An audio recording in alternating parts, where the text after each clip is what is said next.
এক ম্যাচে ঈশ্বর ও শয়তান, ম্যারাডোনার হ্যান্ড অফ গড এবং শতাব্দীর সেরা গোলের অজানা উপাখ্যান, ফকল্যান্ড যুদ্ধের প্রতিশোধ। পিটার শিলটনকে বোকা বানিয়ে ম্যারাডোনার সেই ঈশ্বরের হাত কতটা বৈধ ছিল? মাত্র 4 মিনিটের ব্যবধানে খলনায়ক থেকে ফুটবল বিধাতা। 1986 সালের 22 জুনের সেই মহাকাব্যের নেপথ্যে। ফুটবল এ যেন নিছক কোনো খেলা নয়, এটি একটি সবুজ ক্যানভাস।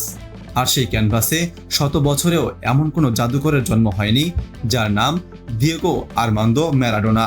কিন্তু সেই জাদুকর যখন মাত্র 4 মিনিটের ব্যবধানে একই ম্যাচে চরম খলনায়ক এবং অলৌকিক মহামানব রূপে আবির্ভূত হন, তখন ফুটবল আর খেলা থাকে না, তার রূপ নেয় এক মহাকাব্যে। সালটি 1986, দিনটি 22 জুন। মেক্সিকোর ঐতিহাসিক অ্যাজটেক স্টেডিয়াম, ফুটবল ইতিহাসের সবচেয়ে বিতর্কিত, সবচেয়ে আলোচিত এবং একই সাথে সবচেয়ে রোমাঞ্চকর সেই মহেন্দ্রক্ষণ।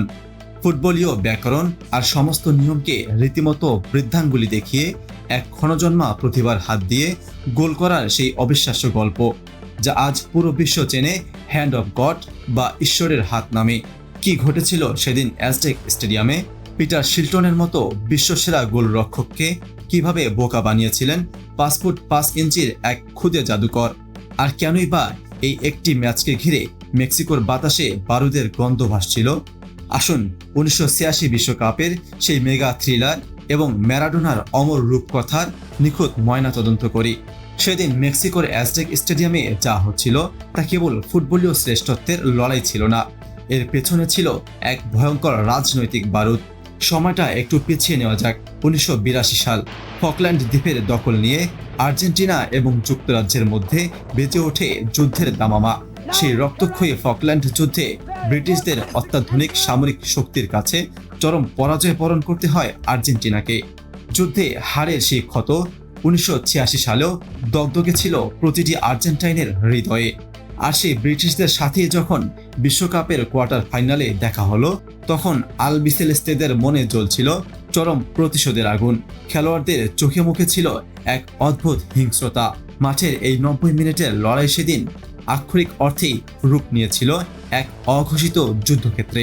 প্রথমার্ধ শেষ হলো গোলশূন্য সমতায়, কিন্তু কেউ ঘুণাক্ষরেও ভাবতে পারেনি দ্বিতীয়ার্ধের শুরুতেই ফুটবল দেবতা এমন এক অবিশ্বাস্য নাটকের স্ক্রিপ্ট লিখে রেখেছেন। ম্যাচের 51তম মিনিট, ইংলিশ মিডফিল্ডার স্টিভ হজের একটি ভুল ব্যাকপাসে বল তখন পেনাল্টি বক্সের আকাশে ভাসছে। বলটি ক্লিয়ার করতে গোলপোস্ট ছেড়ে বেরিয়ে এলেন ইংল্যান্ডের 6 ফুট 1 ইঞ্চির দীর্ঘদেহী গোলরক্ষক পিটার শিলটন। আর ঠিক সেই মুহূর্তেই ইতিহাসের গতিপথ বদলে দিতে শূন্যে ভাসলেন 5 ফুট 5 ইঞ্চির এক মানবীশ্বর। উচ্চতার বিশাল পার্থক্য।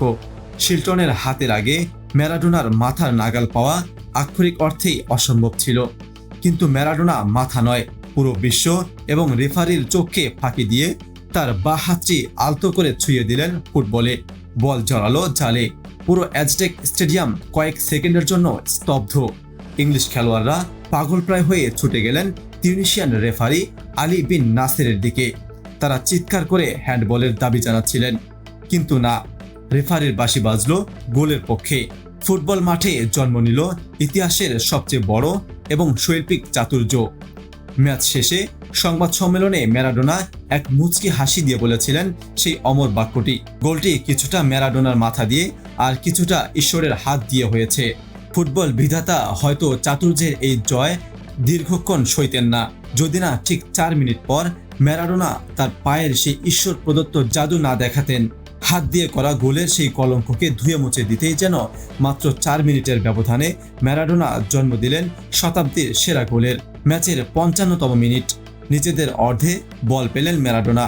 এরপর শুরু হলো এক রাজকীয় ড্রিবলিং। বল যেন তার বাঁ পায়ের সাথে আটা দিয়ে লাগানো। পায়ের জাদুতে তিনি একে একে বোকা বানালেন পিটার বিয়ার্ডসলে, পিটার রিড, টেরি বুচার এবং টেরি ফেনউইককে। 60 গজ দৌড়ে 5 জন ইংলিশ ডিফেন্ডারকে পরাস্ত করে শেষমেশ সেই দীর্ঘদেহী পিটার শিলটনকে মাটিতে শুইয়ে দিয়ে বল জালে জড়ালেন ফুটবলেশ্বর। পুরো বিশ্ব সেদিন টিভির পর্দায় বিস্ময়ে হতবাক হয়ে দেখছিল এক মানব সন্তানের অতি মানবীয় ক্ষমতা। এক গোল যদি থাকে বিতর্কের চরম চূড়ায়, তবে এই অন্য গোলটি হলো ফুটবলের চিরন্তন সৌন্দর্যের এভারেস্ট। একই ম্যাচে এই দুই ভিন্ন রূপ, একদিকে চরম চতুর এক জাদুকর, অন্যদিকে এক অবিসংবাদিত ফুটবল ঈশ্বর।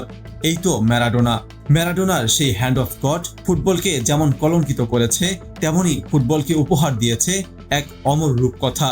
1986 সালের সেই বিশ্বকাপের কোয়ার্টার ফাইনাল শুধু একটি ম্যাচ ছিল না, সেটি ছিল ফকল্যান্ডের শহীদদের প্রতি এক শৈল্পিক প্রতিশোধ। আজ ম্যারাডোনা নেই, কিন্তু মেক্সিকোর অ্যাজটেক স্টেডিয়ামের সেই 22 জুনের দুপুরটি আজও কোটি কোটি ফুটবল প্রেমীর হৃদয়ে চিরভাস্বর হয়ে আছে। যতদিন ফুটবল থাকবে ততদিন বেঁচে থাকবে ঈশ্বরের হাত আর শতাব্দীর সেরা গোল। তবে আজ আপনাদের কাছে একটি প্রশ্ন রেখে যেতে চাই, ম্যারাডোনার এই হাত দিয়ে করা গোলটিকে আপনি কিভাবে দেখেন? এটি কি খেলার মাঠে এক অনন্য চাতুর্য, নাকি ফুটবল স্পিরিটের চরম পরিপন্থী একটি প্রতারণা? ফুটবল ইতিহাসের অজানা অধ্যায়, মাঠের পেছনের রাজনৈতিক সমীকরণ এবং খবরের পেছনের বস্তুনিষ্ঠ বিশ্লেষণ সবার আগে পেতে চোখ রাখুন আমাদের চ্যানেলে।